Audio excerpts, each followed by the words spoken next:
Today we are talking about how to get your book published. You should have a pen and paper handy to jot down the links and parameters. First, your manuscript needs to be edited to perfection with every comma in place, because if there are too many wrong things in the first few pages, you will get rejected. Next, you need to find somebody who will put your book out in the world, and we'll start off by looking at traditional publishers.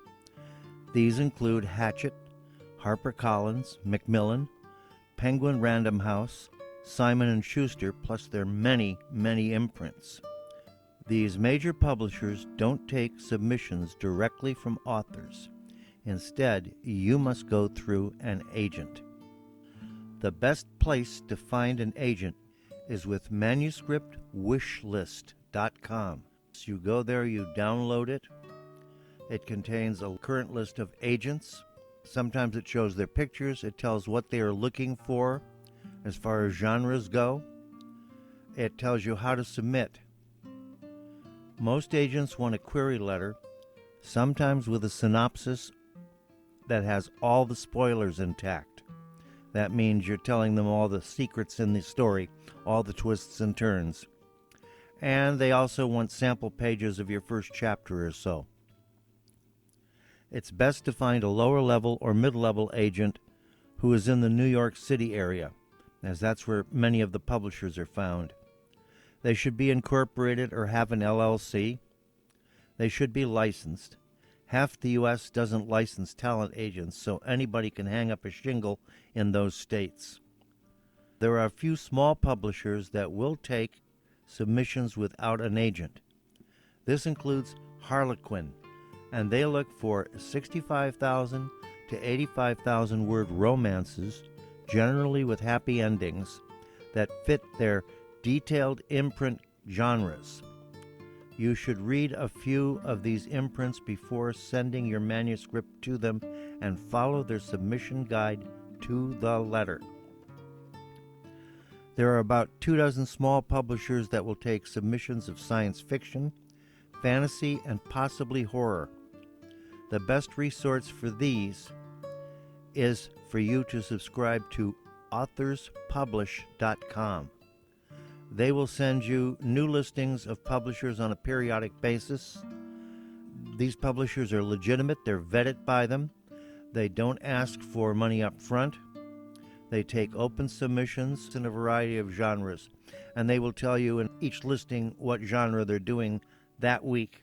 It could be literary novels, it could be mysteries, it could be science fiction.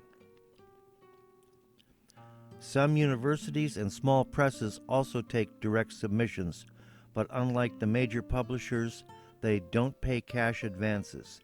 They pay by royalty only, and royalties vary from about 7.5% of retail price to 25% of the net profit the publisher makes. So if the book doesn't break its costs, you will never see a royalty. And in any event, it can take up to 2 years before the first check arrives. Understand that 4 out of 5 print books tend to fail. Major publishers generally pay in advance, often starting around $1,000. Your agent negotiates what that advance will be and what the terms of your contract will be, which is why you need a good licensed agent or a lawyer. All legitimate traditional publishers do simple editing, cover design, typesetting, and limited marketing. Only the larger publishers print books and put them into stores, and even then, you won't get into brick-and-mortar stores like Walmart, Costco, or Target because they select what books they carry and they like only New York Times bestsellers. And in any event, Walmart only gives a new book 30 days to sell. After that, they ship it back to the distributor for full credit. Hybrid publishers are a new breed on the old concept of the vanity press. In the old days, the vanity press said, "We like your book, we want to publish it.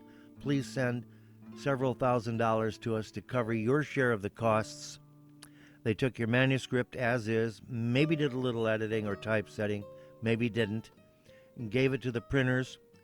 Not much thought on the cover. Their printer charged a fraction of what you paid. The rest of the profits put their kids through college. Some hybrids claim to be affiliated with major publishers, but it is doubtful if the staff of that major publisher actually works on your book.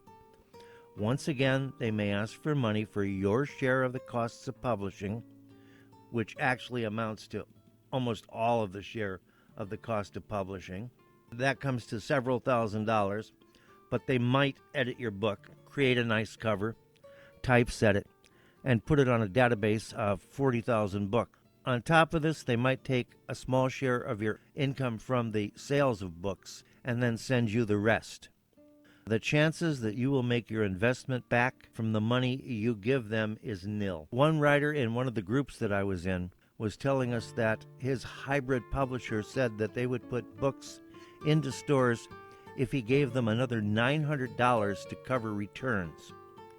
Now, this is something you have to face, is that all bookstores are allowed to return books in any condition for any reason, usually because it doesn't sell. If anybody asks you for major money, more than $100 to publish a book, run away. Do not deal with them unless you really don't want to work hard, don't want to research and deal with editors, cover designers, formatters. If that's the case, you can hand over thousands of dollars and they will deliver some type of a book.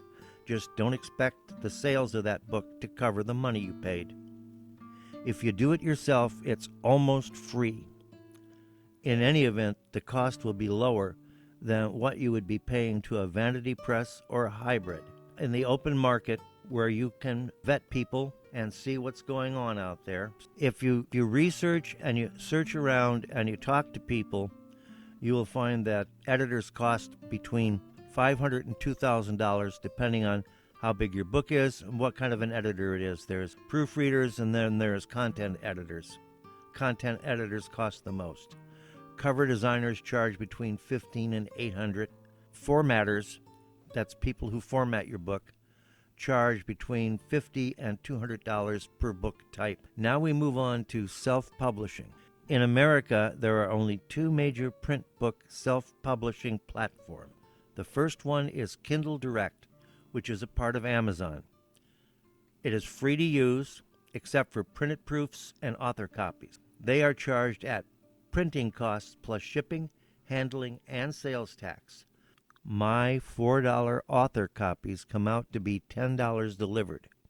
I can get 2 books for $12. You get the highest royalties at Kindle Direct if your ebook sells for $2.99 to $9.99. You get 60% off retail on your print books, minus the cost of printing. As I said, one of my books is $4 to print. If it sells for $10, I get $2 after they take the $4 in printing from the $6 share I got. So I get a $2 royalty on my print book. Kindle takes word processing files, that's Doc and DocX, for both print and ebooks. They also support PDF files for print books and e-publishing files for ebooks. They have one print shop in the U.S. It used to be known as CreateSpace. Payment is either by direct deposit into your checking account, provided you have standard routing and account numbers. Otherwise, there is a very high minimum for them to send a check, and it could be years before you see a check. Kindle only covers Amazon on a worldwide basis. They account for 70% of the book sales in America and about 40% in the rest of the world.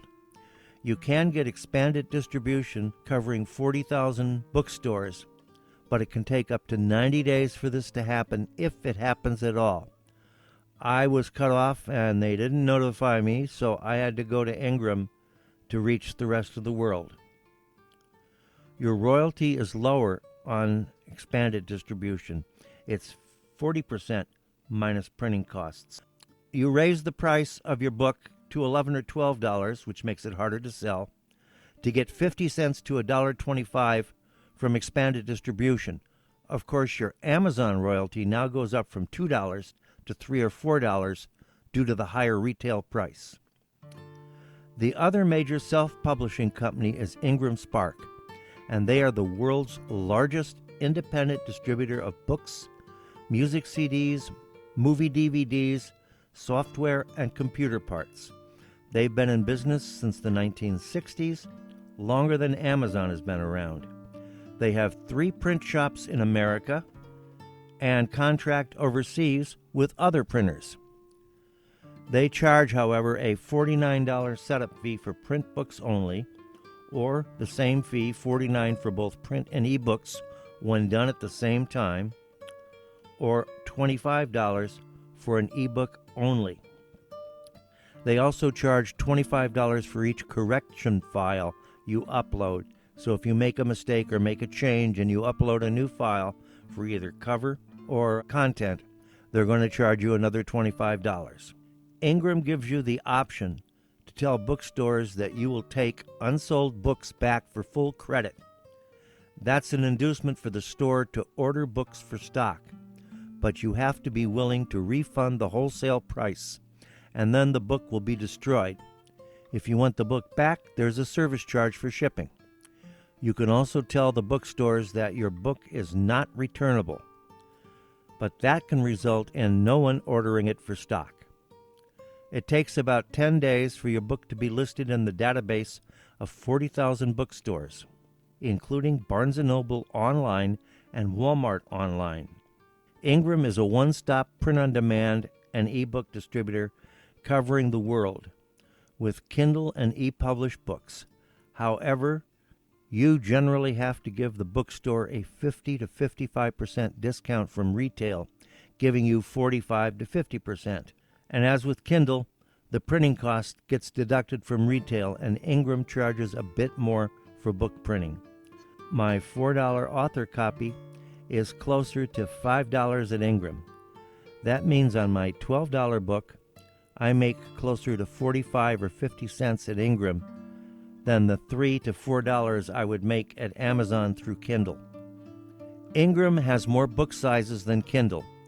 Ingram is probably cheaper on full-color books and hardcover books.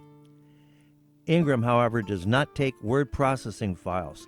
They only take PDF files for print books and ePublish 3.0 reflowable files for ebooks. They pay around the same terms as Kindle Direct, check with a minimum or direct deposit.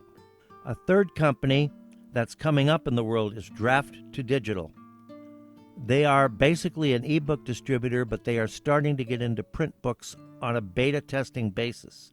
I've been on their list for 6 months and they haven't approved me yet.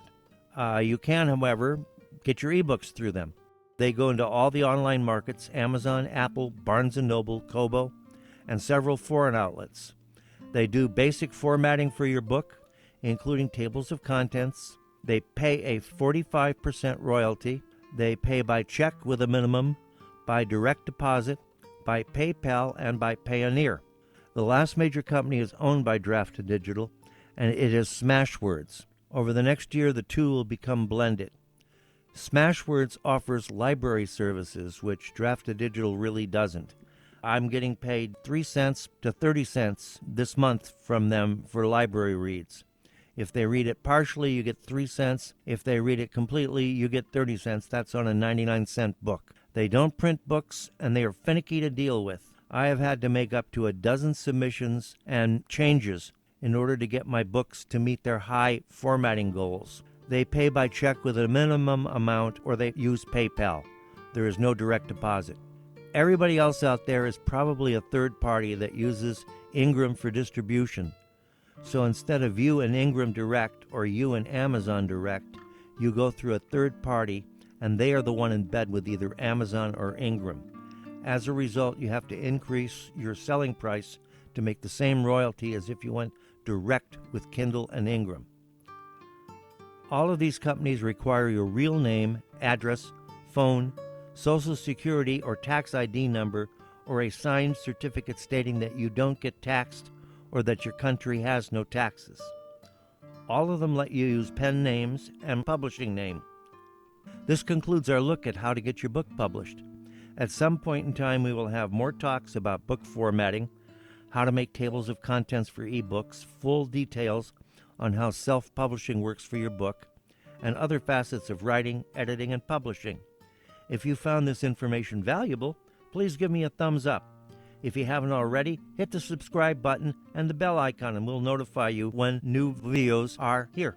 And remember, you can usually download the script for this video or the parameter text from our website. It's in the link below. Thank you, and have a good writing day.